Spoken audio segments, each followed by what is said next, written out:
Good afternoon. Happy Thursday. We had some good data late last week that kind of propelled a little rally here heading into the mid part of July.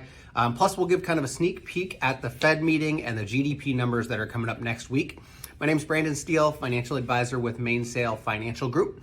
And our goal every Thursday at 3 is to bring to you the market news and trends that we're watching and hopefully weed out a bit of the noise. So we'll kind of jump right into it. If you're in the Pacific Northwest, I hope you're enjoying what finally feels like summer. We've got a little consistency in the sunshine, so hopefully you're able to take advantage.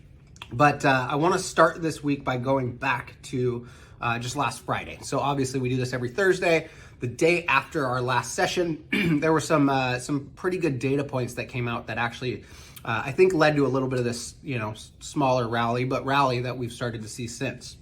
On Friday, we had retail sales numbers come out, and they were pretty strong. They were up about 1%.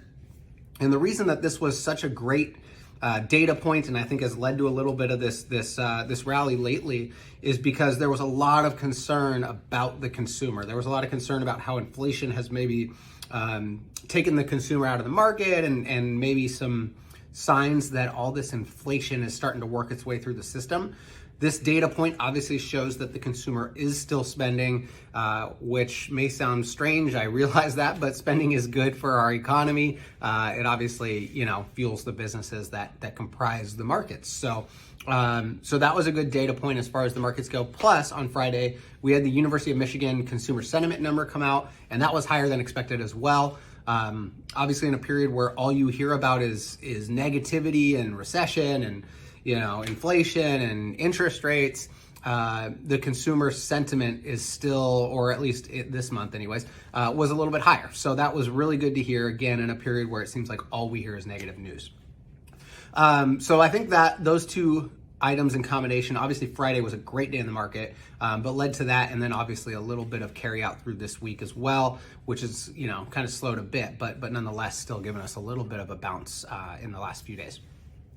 All right, outside of that, we had some housing data come out, housing starts and existing home sales, which were both a little bit below expectations. So this was kind of the first potential crack in the housing data we've seen in a while.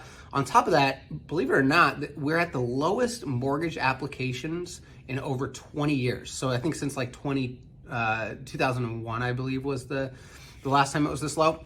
So, that's important to watch, obviously.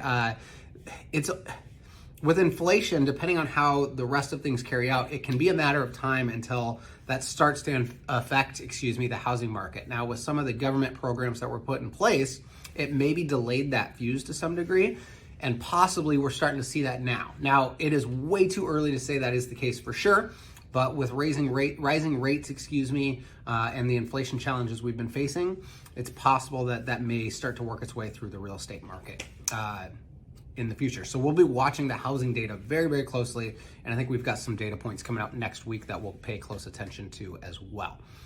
Outside of that, we are kind of in the early innings of earnings season right now. And so far things seem pretty okay. Not really much to report one way or the other, but it's still very, very early. So we'll continue to keep an eye on that. I will share more as earnings season develops a little bit, but we are in the midst of it, and so that is a huge focus right now for us and some things that we're watching ahead. With all that, next week we've got a lot. We've got the Fed on Wednesday. We've got the first GDP release on Thursday. So the big question is, are we in a recession? The GDP number that comes out on Thursday will essentially answer that, or at least the textbook version of whether or not we are in a recession right now. And I think basically what I will do is I will use that as our question of the week, which is maybe just more of a glimpse than anything else at what may be to come next week between the Fed and the GDP number on Thursday. So the first things first, we have the Fed on Wednesday. They are going to report, their hike in rates and what that looks like. This has been a huge focus over the last 2 weeks. The conversation leading up to, I think about 2 weeks ago, was that they were going to do 75 basis points. They've communicated that. They all but said that's the plan. And then there was a overly high, or at least by expectation standards, an overly high inflation point. And with that, the concerns were, well, is the Fed going to do a whole percent basically on next Wednesday?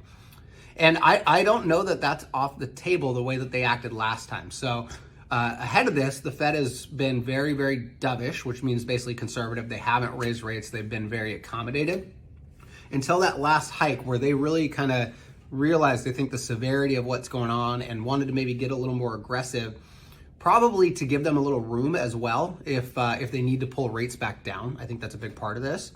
But they raised 75 basis points when they said they were going to do 50 the whole time. So leading up to that, I would have said they won't go off track here. They're going to do what they say they're going to do. But clearly, they do realize that this inflation conversation is not going to be ending anytime soon. And so it's possible that we see them do the full percentage. There was some data that came out just a week after that alleviated a little bit of concern around that inflation data point. But nonetheless, I mean, it is here. It will be here. You've heard me say that time and time again. And so I think it's very possible. I wouldn't say probable necessarily, but very possible that the Fed does do the full percentage or 100 basis point, which I'm running a poll on LinkedIn now to make sure you know what that means. But it means 1%, 100 basis points, 1%. So that will be very interesting to watch next week. If they do a percent, obviously the market reaction will be very interesting. We may see a knee-jerk reaction to the downside, but the funny thing lately is that there's this like two-step reaction process, it seems like, in the markets, because number one, the Fed raising rates slows the economy. But number two, the Fed raising rates can reduce, I think, less impactful maybe than it seems on the surface, but reduce the inflation rate. And so it seems like every time the Fed meets, we have this initial reaction one way or the other, good or bad. And then the next day, it's like a complete 180. And I think that's because the market is trying to figure out whether economic activity, like spurring economic activity, or reducing inflation is more important. And so obviously next week we'll get a glimpse at what's going on there and share a lot on Thursday. Second part is on Thursday. We also have the GDP, the first GDP numbers coming out. Now remember, these can be revised, and technically, by the book, if we have a negative GDP number on Thursday, it will mean we are in a recession. Now again, that is the book definition, but nonetheless, that is the definition, is two consecutive quarters of negative GDP. So we will be watching that very, very closely. The first one, to be very clear, was a little skewed, but nonetheless, it was a negative GDP print. And so again, if we have a negative number on Thursday, it does mean we are technically in a recession. Keep in mind that doesn't mean the markets are going to react negatively, right? Maybe a knee-jerk reaction, but just because that we say we're in a recession doesn't necessarily mean the markets are going to sell off much further, right? It doesn't mean we're going to hit all-time lows, or I shouldn't say all-time lows, hit lows again or further, because the market moves much faster than the economy. Very important to make sure you understand that, because if you're trying to invest or make decisions based on the economic data that comes out, you're probably a step behind. So I think that's really important to share. But anyways, next week we'll see you on Thursday at 3. This was a really good one, went into quite a bit of detail, but there's a lot going on. Next week is going to be huge, and so we will definitely see you next Thursday at 3 to share some of the findings from the week in between. Have a great upcoming weekend, enjoy the sunshine, and we'll see you next Thursday, 3 p.m.